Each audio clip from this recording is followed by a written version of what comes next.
साहब जी ये लो ना। अरे शेट अरे बहुत डिस्काउंट प्राइस में एकदम आधे दाम पे दे रहा हूँ साहब। नहीं चाहिए। अरे आप देखो तो सही। अरे बहुत अच्छा क्वालिटी। अरे भाई एक बार बोला ना नहीं चाहिए। क्वालिटी देखो क्वालिटी। ओ मैडम जी देखो ना। मैडम जी लो ना, अच्छी क्वालिटी का है मैडम जी, एकदम अच्छा क्वालिटी का है मैडम जी।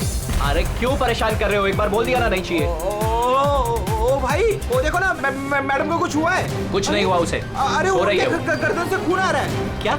हाँ सुची। खून आ रहा है साहब। सुची वो देखो सुची वो देखो सुची।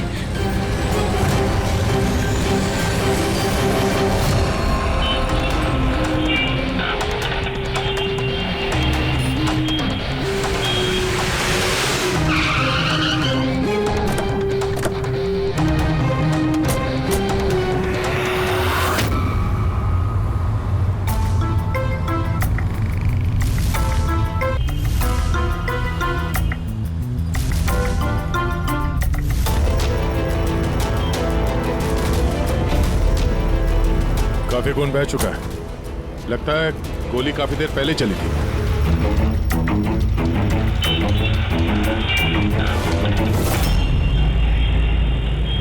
ये सब कैसे हुआ मिस्टर आशुतोष।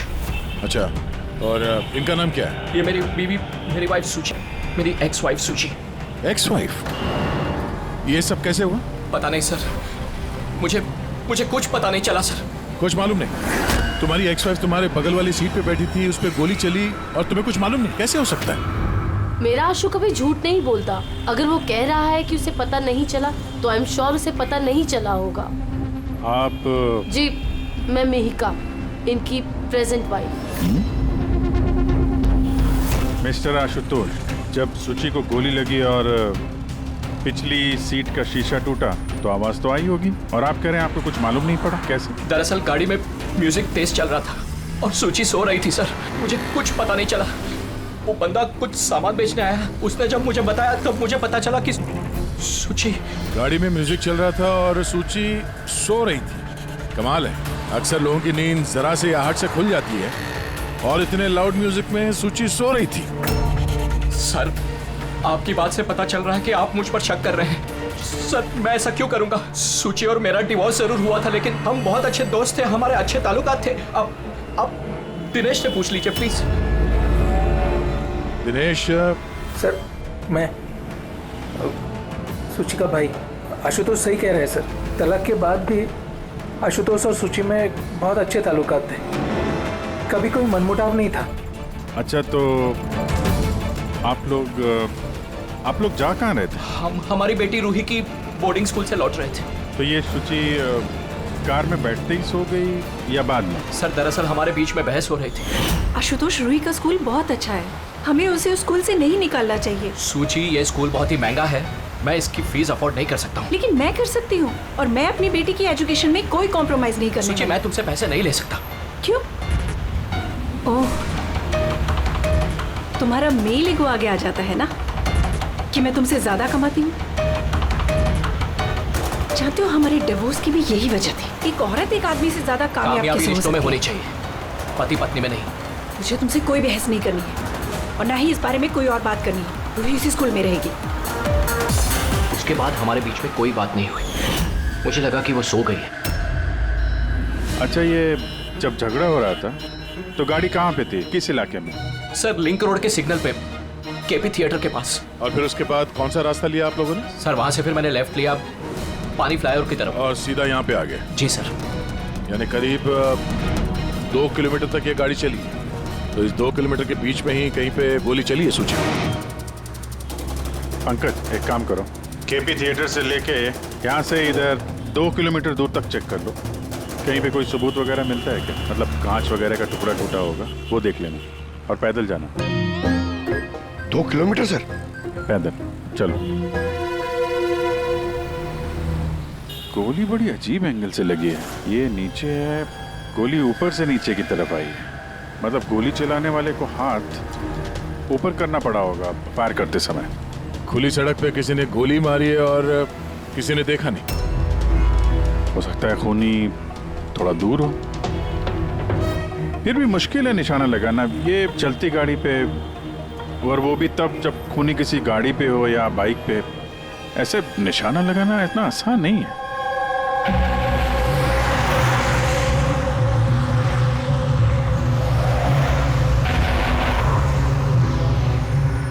रास्ते में कहीं पे गाड़ी रोकी थी तुमने? सिग्नल पे रोकी थी सर, बस और कहीं नहीं। अगर सिग्नल पे किसी ने गोली चलाई हो या फिर कहीं और से भी गोली चलाई हो तो वो निशाना लगाने के लिए वक्त तो लगेगा। तो किसी ने गोली मारते हुए किसी को देखा कैसे नहीं? हेलो, हाँ सर, ठीक है सर, हम लोग पहुंच रहे हैं। क्या हुआ? एसीपी साहब का फोन था, एक और लाश मिली है कामरे ब्रिज के नीचे।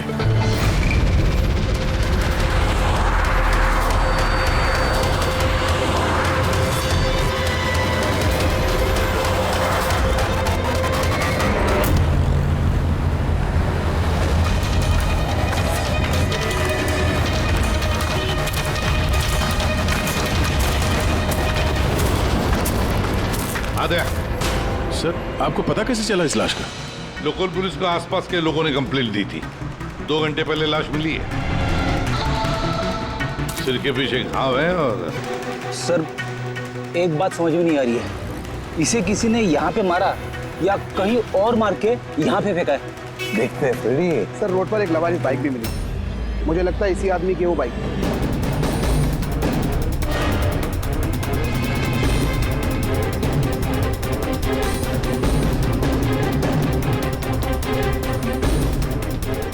Skid mark. सर, ऐसा लगता है ये आदमी बाइक पे जा रहा होगा, किसी ने पीछे से गोली मार दी, डिसबैलेंस हो गया, गाड़ी बाइक स्किडो के किसी चीज से यहाँ पे टकराई होगी और उसकी बॉडी यहाँ नीचे गिर गई। सर पे चोट उसी वक्त लग गया होगा।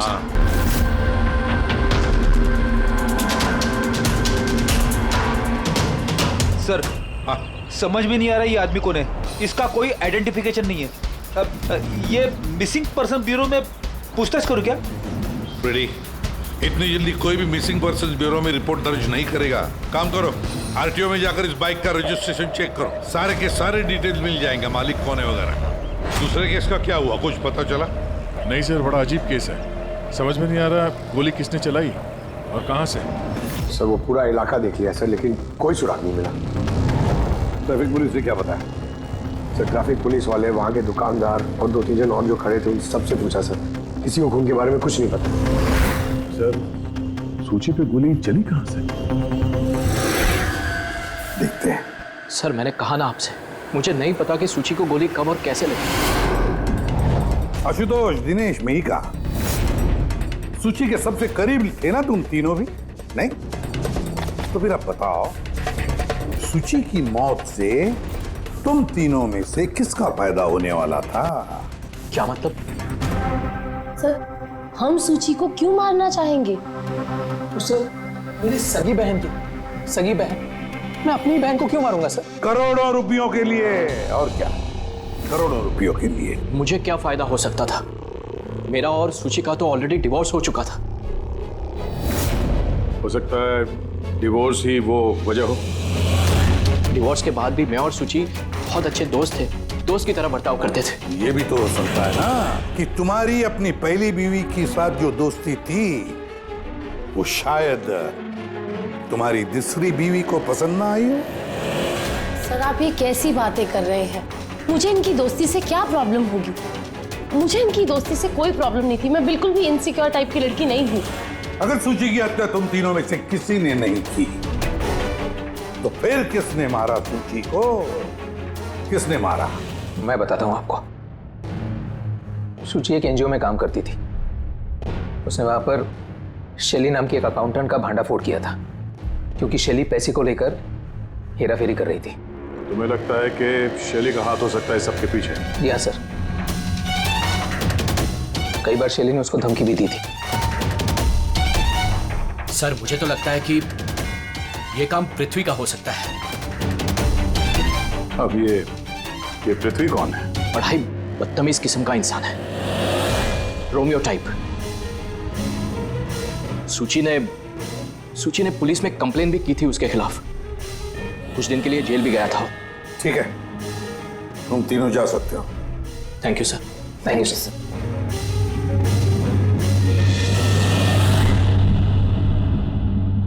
सर, ये तीनों गड़बड़ लग रहे हैं। इन तीनों पर कड़ी नजर रखो। और दया, तो शैली और पृथ्वी दोनों को ब्यूरो बुला लेते हैं। सर, आरटीओ से बाइक के मालिक का पता चल गया। सर, पृथ्वी और शैली का फोन अनरीचेबल आ रहा है, तो मैंने फ्रेडी से कहा है उनकी मोबाइल फोन को ट्रेस करने के लिए। ये तो हमारा डिलीवरी बॉय विवेक है। सर, हमारी बाइक ज्यादातर यही चलाता था। सर, इससे किसने मार दिया? वही पता करने की कोशिश कर रहा है। अच्छा, इस विवेक की किसी के साथ कोई दुश्मनी थी क्या? नहीं सर, ये तो बहुत ही सीधा साधा शरीफ लड़का था। कब से काम कर रहा था वो यहाँ पे? पिछले 1 महीने से। राजस्थान से आया था। सर, बहुत मेहनती था। सर, ये तो यहाँ शहर में किसी को जानता भी नहीं था। ये कहाँ जा रहा था डिलीवरी करने? कहीं नहीं सर। सर, छुट्टी थी आज उसकी, इसलिए मेरी बाइक लेकर घूमने के लिए गया था। अच्छा, उसका घर का एड्रेस दे सकते हैं जरा? सर, उसका घर का एड्रेस नहीं है, वो यहीं शॉप में सोता था। उसका सामान वगैरह कुछ? सर, ये उसका एक बक्सा है। ये?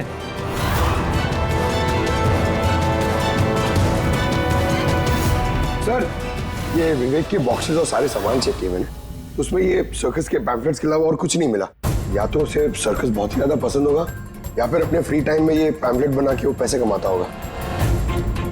एक ऐसा मर्डर जिसमें सस्पेक्ट ही नहीं है। आखिर से विवेक जैसे गरीब आदमी को मार के किसी को क्या फायदा हो सकता है?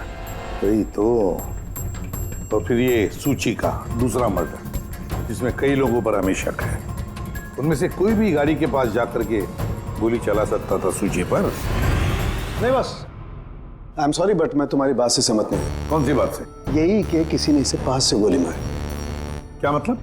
सब मतलब ये। यार, ये तो राइफल की गोली है। हाँ सर, और ये गोली सूची के गले पर। गोली राइफल से चली है तो काफी दूर से चली होगी। हाँ बिल्कुल, दूर से भी और बस ऊंचाई से भी। हाँ, मैं बताता हूँ। ये देखो बस, 50 डिग्री एंगल से सूची को गोली लगी है। गोली यहाँ से आई, उसने कार की खिड़की का शीशा तोड़ा और उसकी गर्दन में आकर के लगी। ये गोली जिस एंगल से आई है सर, कितनी दूर से चली होगी गोली सर? लगभग 70 फीट की ऊंचाई से। किसी बिल्डिंग से गोली चलाई है, स्नाइपर तैयार बैठा था बिल्डिंग के ऊपर गोली चलाने के लिए। काम करो, जरा इस एरिया का मैप निकालो। तो गोली गाड़ी के बाई तरफ से आई थी, और बाई तरफ तकरीबन बहुत सारे ये बिल्डिंग्स और हाई राइज टावर्स है सर। तो जिस जगह पर दोनों का झगड़ा हुआ, वहां से लेके सूची की लाश जहां पे मिली, उसके बीच में तकरीबन 15 से 20 टावर्स है। इन्हीं में से किसी एक बिल्डिंग से गोली चली होगी।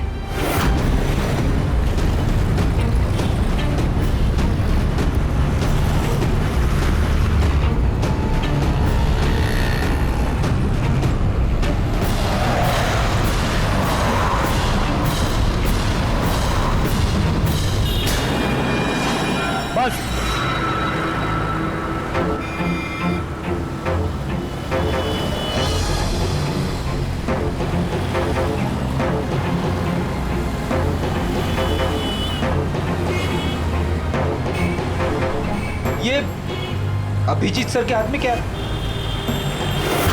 मार्क है फ्रेडी, ठीक उसी हाइट पे जिस हाइट पे सूची पे गोली लगी थी। और मेरे हाथ में ये डिजिटल डिस्टेंस रीडर है। इससे ये लेजर लाइट उस मार्क पे अगर ठीक जाता है तो इसका मतलब है कि गोली यहाँ इसी बिल्डिंग से चली है। थोड़ा कॉम्प्लिकेटेड है। ठीक है, ये अभी करके देखते हैं। हाँ दया, मैं तैयार हूँ। ओके अभिजीत, थोड़ा राइट में आना, राइट में। हाँ, हल्का थोड़ा लेफ्ट। बस बस बस, थोड़ा पीछे, थोड़ा पीछे। ये देखा, ये लेजर ठीक उस मार्क पे हिट नहीं कर रहा, लग नहीं रहा है वहां पे। गोली यहाँ से नहीं चली सर। एग्जैक्टली। अरे ये स्नाइपर के पास ज्यादा वक्त थोड़ी ना होगा निशाना इधर उधर करने के लिए, जब उसने सूची पे गोली चलाई। एक काम करते हैं, किसी और बिल्डिंग में देखते हैं। ठीक है, चलो।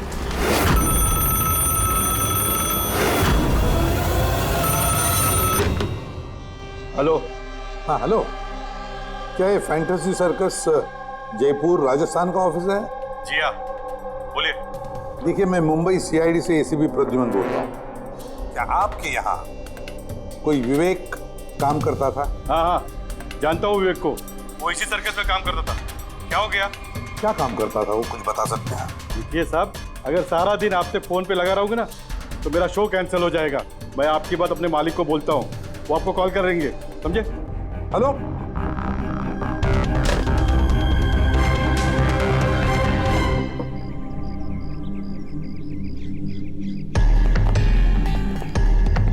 कमाल है सर, बिल्डिंग में वॉचमैन ही नहीं था। लगता है गोली यहीं से चली होगी। देखते हैं। हाँ अभिजीत, रेडी है?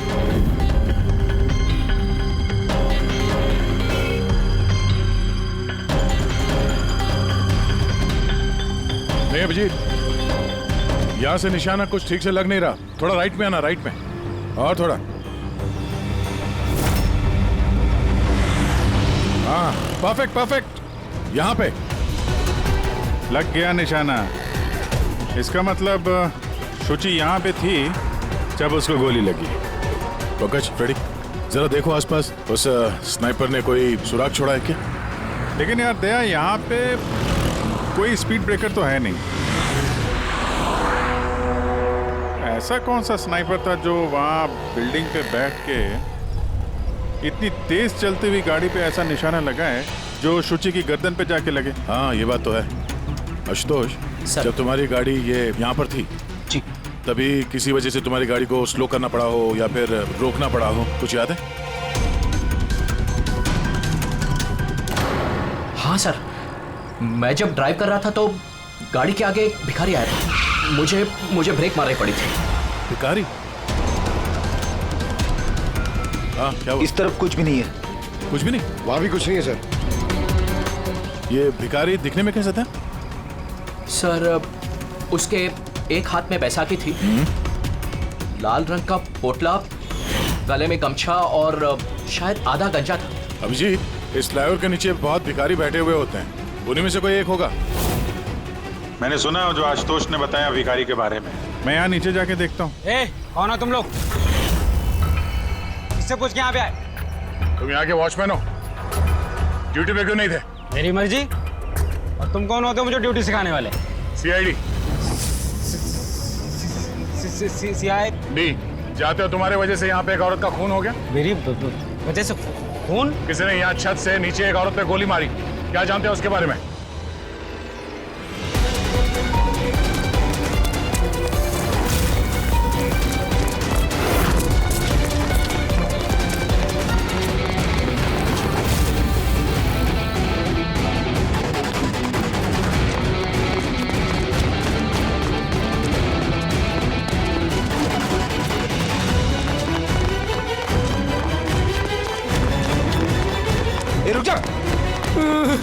सब मैंने कुछ नहीं किया।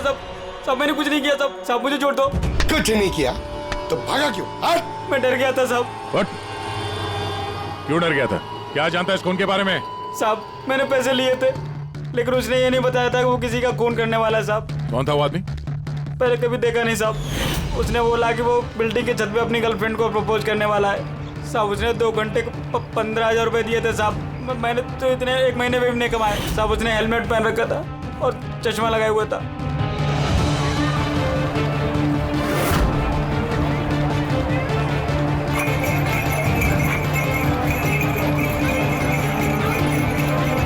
अरे सुनो भाई, ओ भाई साहब, ये एक ऐसे आदमी को देखा है जो लाल गमछा बांधता है, अरे लाल रंग की पोटली रखता है और बैसाखी से चलता है? क्या? अरे सुनो भाई यार, एक आदमी को देखा है तुमने जो लाल रंग का गमछा बांधता है, पोटली है उसके पास लाल रंग की, बैसाखी से चलता है? नहीं देखा?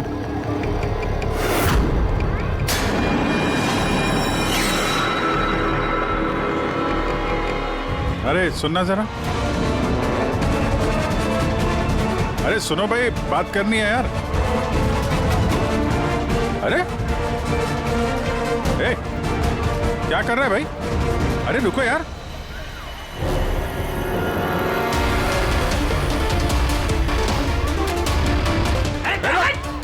अरे मैंने कुछ नहीं किया है।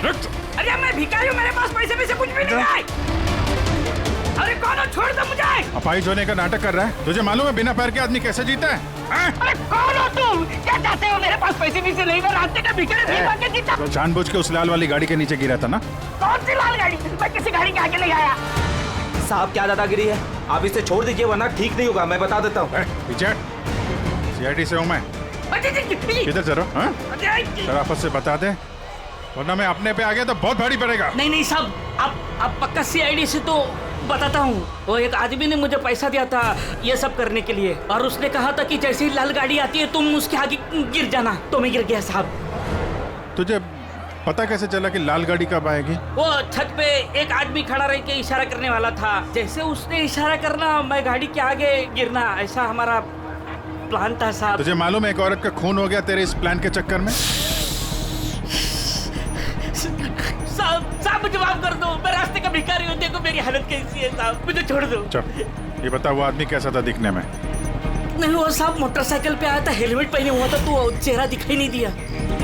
अरे यार कुछ तो देखा होगा, कुछ सुना होगा तूने? उसका फोन आया था, सामने वाले ने कहा था कि जल्दी जल्दी मिलने आओ, तो हाँ तो उसने कहा था कि मैं पहुँचता हूँ।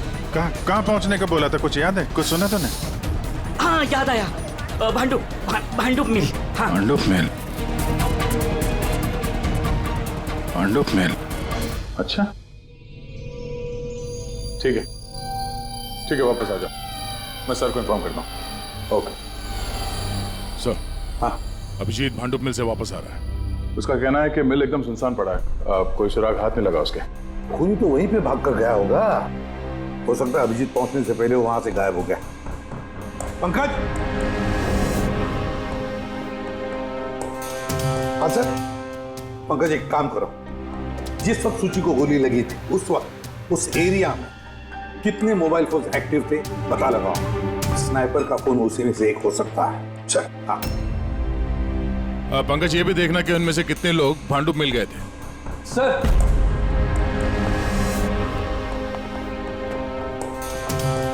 सर ये शैली है, एनजीओ अकाउंटेंट। सूची एक एनजीओ में काम करती थी, उसने वहां पर शैली नाम की एक अकाउंटेंट का भांडाफोड़ किया था। और ये पृथ्वी है जिनके खिलाफ सूची ने रिपोर्ट लिखवाई थी। सूची ने पुलिस में कंप्लेन भी की थी उसके खिलाफ, कुछ दिन के लिए जेल भी गया था। आपने सोच भी कैसे लिया कि सूची के खून में मेरा हाथ हो सकता है? हाँ सर, मैंने भी ऐसा कुछ नहीं किया, मैंने किसी का मर्डर नहीं किया सर। शैली तुम्हारी नौकरी चली गई थी सूची के वजह से, और उसके बाद से तुम्हें अभी तक कोई नौकरी मिली नहीं। उधार के पैसे ले लेके घर का खर्चा चला रही हो तुम। हाँ? और पृथ्वी, एक हफ्ते तक तुम्हें जेल में रहना पड़ा, अपने मोहल्ले में काफी बदनामी हुई तुम्हारी। क्यों? तो क्या हुआ? अगर मुझे बदनामी का इतना डर होता तो मैं अपना घर बदल लेता, मर्डर थोड़ी ना करूंगा मैं किसी का।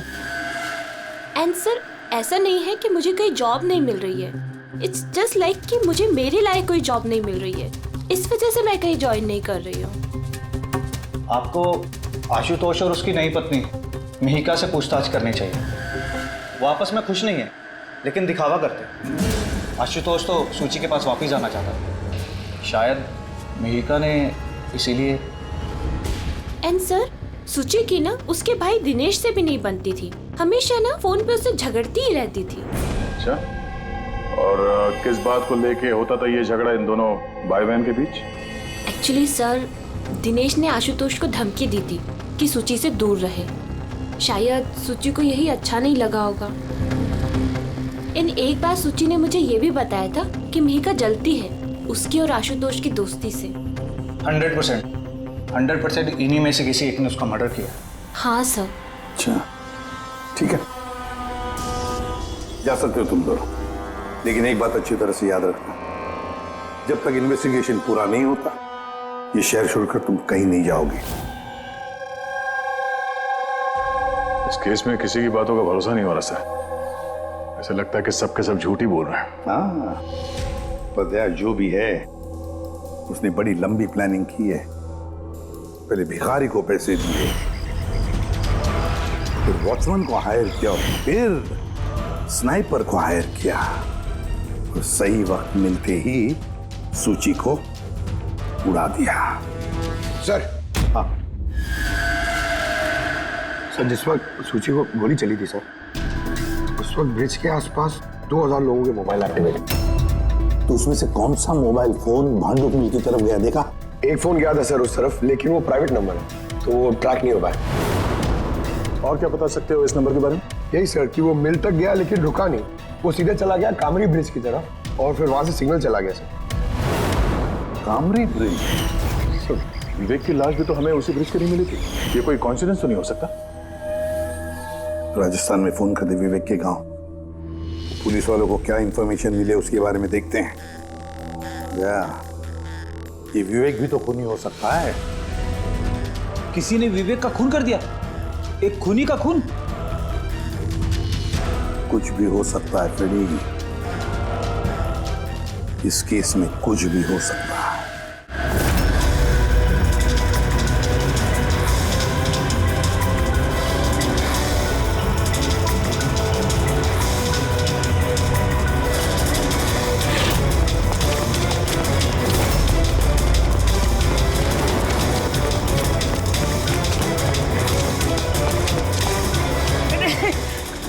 अबे बार बार भागता क्यों है? हैं? अरे हाँ, बार बार मेरे पीछे पड़ते हो, क्यों पड़ते हो मेरे पीछे? बात करनी है तेरे से। मुझे नहीं बात करनी है। तो बहुत हुआ साहब, आप हम लोगों को इस तरह परेशान नहीं कर सकते। कोई परेशान नहीं कर रहा, हम अपना काम कर रहे हैं, जाओ। हमको कुछ नहीं सुनना है, जाइए यहाँ से। अरे एक आदमी का खून हो गया, समझ में नहीं आता? हाँ तो क्या हम लोगों ने खून किया है? हाँ, हम लोग गरीब लोग हैं, भीख मांग के खाते हैं, उसका मतलब हम पे इल्जाम डाल देंगे आप लोग? हाँ देखो ना।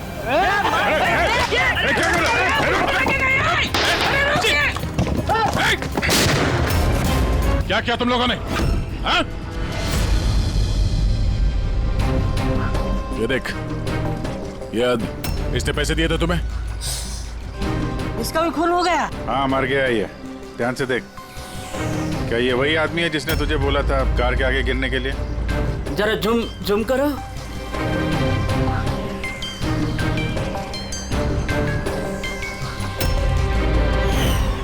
ऐसी घड़ी उसने भी पहनी थी। शायद जिसने पैसे दिए होंगे इस आदमी को, उसी ने सबूत मिटाने के लिए इसे भी मार दिया। हाँ पंकज? हाँ अच्छा, ओ ठीक है ठीक है, okay okay thank you. Pankaj का फोन था, बता रहा था कि विवेक राजस्थान में किसी सर्कस में काम कर रहा था, निशानेबाज था। 1 महीने पहले उसने सर्कस की नौकरी छोड़ दी। कह रहा था कि मुंबई में कोई अच्छी नौकरी लगी है उसे, और हाँ जाते जाते वहां से वो राइफल वो भी चुरा के ले गया। राइफल चुरा के आया था? सुची की सुपारी लेकर आया होगा यहाँ पे, और ये दुकान पे इसलिए काम कर रहा था ताकि किसी को शक ना हो। हाँ, और इस पूरे जुर्म का जो मास्टरमाइंड है वो राजस्थान तो गया होगा इस विवेक को सुपारी देने के लिए। है कौन ये मास्टरमाइंड जो आंखों के सामने रहकर भी नजर नहीं आ रहा है?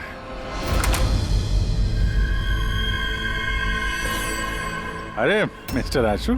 सर आप लोग यहाँ? मिस्टर आशु, उस आदमी का पता चल गया है जिसने शुचि पे गोली चलाई थी। वाह, दैट्स अ ग्रेट न्यूज़। आपने पकड़ लिया उसे? विवेक नाम है उसका। आप लोग किसी विवेक को जानते हो? नहीं तो। कमाल है, आप किसी विवेक को नहीं जानते हो, मगर 15 बार कॉल किया आपने अपने मोबाइल से। क्या? सर मैं जब किसी विवेक को जानता ही नहीं हूँ तो मैं उसे फोन क्यों करूँगा? सिर्फ इतना ही नहीं, उससे मिलने तुम राजस्थान भी गए थे। सर्कस में उसकी गोली चलाने की कला तुम्हें इतनी पसंद आ गई थी कि सूची को मारने का कॉन्ट्रैक्ट भी दे दिया उसे। क्या? एक मिनट सर, एक मिनट। ये बात सच है कि मैं बिजनेस ट्रिप के लिए राजस्थान गया था, लेकिन मैं कोई सर्कस में नहीं गया था। और मैं जब कोई विवेक को जानता ही नहीं हूँ तो मैं उसे फोन क्यों करूँगा? तो क्या ये तुम्हारे फोन रिकॉर्ड झूठ बोल रहे हैं? सर ये हो सकता है कि मेरे फोन से किसी और ने फोन किया हो मेरी गैर मौजूदगी में। अच्छा, तो आप अपना फोन ऐसे ही लापरवाही से इधर उधर छोड़ देते हैं क्या? नहीं सर। हाँ सर। अच्छा ठीक है sir, okay sir, okay. Doctor Salunkhe का फोन था, हमें फॉरेंसिक लैब में बुलाया आशुतोष को लेके। बस सूची यहाँ बैठी हुई थी इस सीट पे, और ये इस सीट का हिस्सा है जो पीछे की तरफ, और ये है वो लीवर जिससे सीट आगे पीछे होती है, और इस लीवर को जाम कर दिया गया है। देखो, लीवर को जाम कर दिया गया है। हाँ यार, बस यही सुराग है सर, इसके लिए आपने हमको वहां से बुलाया? पंकज, क्या तेरी पूरी बात सुनो ना। सुराग ये नहीं है कि ये लीवर अटका हुआ है, सुराग ये है कि इसे जानबूझकर पीछे अटकाया गया है। और सर, सीट जानबूझ के कोई खराब क्यों करेगा? यही तो हम लोग भी सोच रहे थे। आशुतोष, ये तुम्हारी इस गाड़ी की सीट कब से ऐसी है, कब से पीछे अटकी पड़ी है? सर परसों रात तक तो ठीक थी, लेकिन कल सुबह जब निकला तो रिक्लाइन काम नहीं कर रहा था। मेरे पास ठीक कराने का वक्त नहीं था, इसलिए ऐसे ही निकल पड़ा। तालुंके साहब, सीट खराब होने का इस केस से क्या लेना देना? लेना देना है फ्रेडी, और लेना देना यह है कि खूनी चाहता था कि सीट पीछे अटकी रहे ताकि सूची की पोजीशन ऐसे रहे पीछे की तरफ। सर, अगर वो आगे बैठती या पीछे बैठती तो उससे खूनी को क्या फर्क पड़ता? खूनी तो गोली चलाने वाला था ना। यार पंकज, तुम एक काम करो, यहाँ ड्राइविंग सीट पे बैठो। सारिका, तुम सूची की जगह। हाँ। अब मान लो कि मैं सूची हूँ, तो जब मैं इस सीट पे बैठी थी तब मेरा सर ऐसे था। बस सूची का सर यहाँ होने का फायदा खूनी को तब मिलता जब उसका एम सूची नहीं, ड्राइविंग सीट पर बैठा हुआ आदमी होता, मतलब आशुतोष होता। लेकिन आशुतोष को किसी भी वजह से बहुत जबरदस्त ब्रेक लगाना पड़ा। ब्रेक की वजह से झटका लगा और झटके में सूची आगे आई और बॉस गोली आशुतोष को लगने की बजाय सूची को लग गई। सर, इसका मतलब आशुतोष खूनी नहीं है, बल्कि कोई उसका खून करना चाहता है।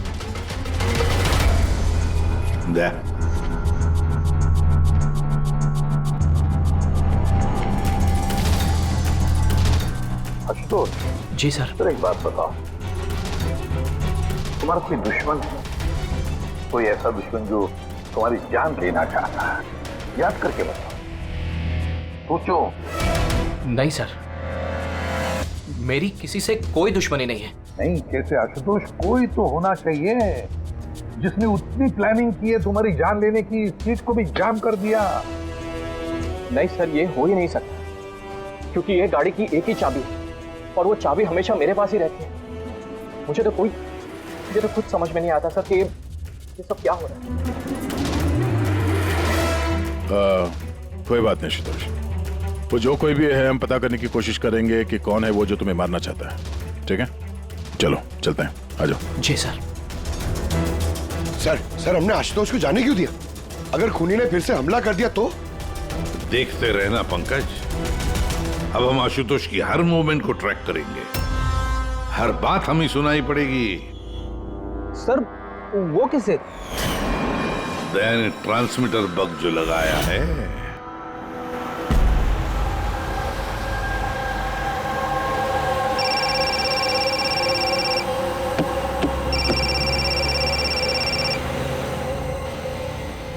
हेलो, हाँ बोलो। अच्छा, तो आ जाओ घर पे। वहां पर वो जगह तो बंद है ना? ठीक है, आता हूं।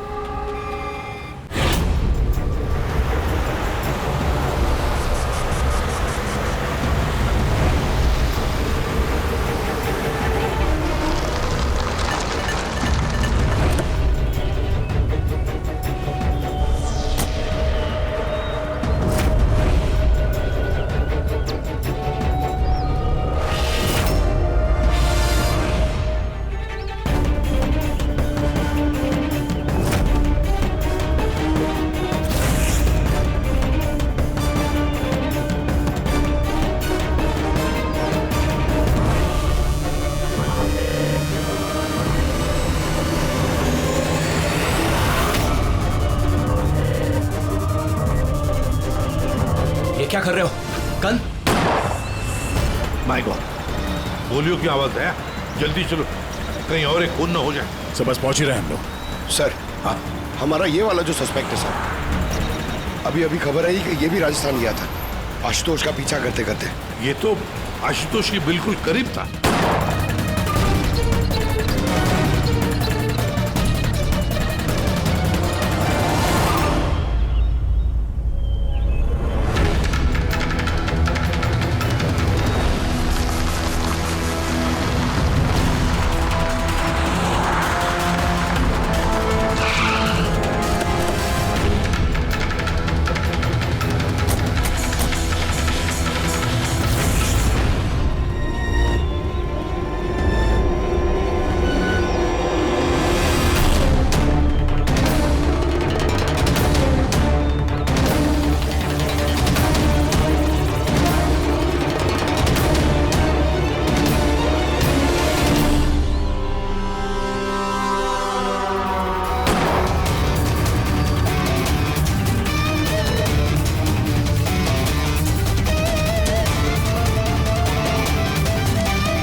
दिनेश सर मैं सूची का भाई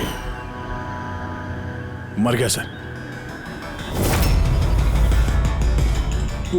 मैंने कुछ नहीं किया सर।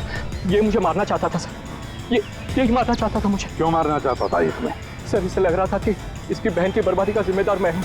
शादी के बाद सूची डिप्रेशन में चली गई थी और उसने अपने आप को मारने की भी कोशिश की और ये सब मैं नहीं जानता था सर, बिल्कुल नहीं जानता था। जाने अनजाने में इन दोनों की मौत का जिम्मेदार मैं बना हूँ सर, जाने अनजाने। पंकज इसे जरा छांव में बिठा दो, मेरी फोरेंसिक लैब भेज दो।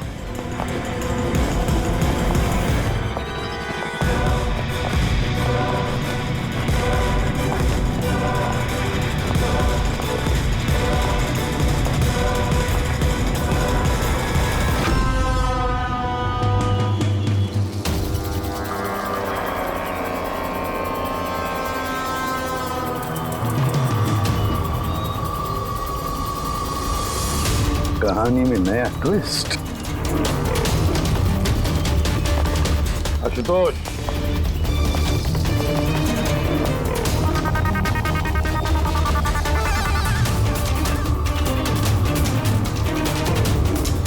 जानते हो क्या है ये? नहीं सर, मुझे नहीं पता। नहीं पता? अभी जान जाओगे। पंकज तलाशी लो इनकी। मगर क्यों? हाथ ऊपर करिए, पता चल जाएगा आपको। सर मैंने कुछ नहीं किया, मैं बेकसूर हूँ। आप मेरी तलाशी क्यों ले रहे हैं? मेरा यकीन मानिए सर, मेरे पास कुछ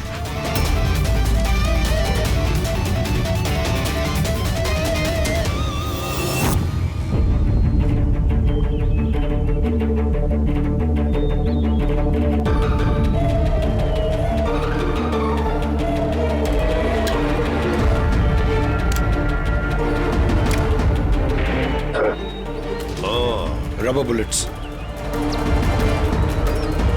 मुझे नहीं पता सर, इससे क्या साबित होता है? क्या साबित होता है? हा? तुमने इस गन से दिनेश का खून किया, असली बुलेट से। हा? तो फिर ये गन कैसे आई तुम्हारे पास? और वो नकली रबर बुलेट कैसे फायर हुआ और कब?